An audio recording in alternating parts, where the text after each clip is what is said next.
Hello guys, good morning. May nais lang akong nagkakadismaya na. Nagpabili ako ng gulay sa anak ko sa palengke.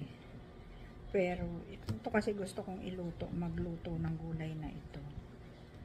Pero ito, nagpadala ako ng 50 pesos. Akala ko susubra pa.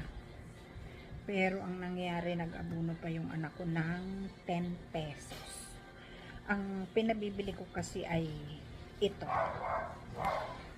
Isipin nyo guys, 5 piraso ito. 30 pesos. 5 piraso. Kumot hindi naman ito magkakasya at napakakukunti naman. Dinalawa nung anak ko. Ayan, dalawang siya. Kaya lumalabas na ito ay 60 pesos. Ganyan na po ang presyohan ng gulay dito ngayon.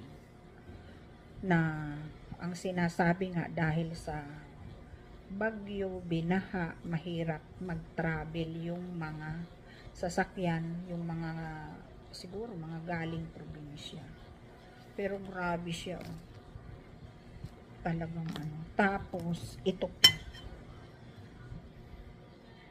Ito 10 pesos ang isang piraso.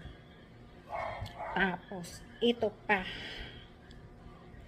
10 pesos din ang isang piraso, binalatan ko na. At ito din 5 piraso ito, 10 pesos din, dalawa lang ang kinuha ko. Kasi baka sapat na yung kunting anghang lang para masarap-sarap naman ang pakilasa, medyo pampagana. Yun lamang po ang aking naobserbahan sa presyo ng mga bilihin. Kasi matagal-tagal na rin akong hindi namamalengke, kahapon lamang. At hindi naman ako bumili ng gulay kahapon kasi nga nabibigatan na din ako dun sa ibang dala ko na kunti lang naman, pero naubos yung aking binudget na pera. At wala namang magagawa kasi gusto kong kumain ito. Yun lamang po. Thanks for watching.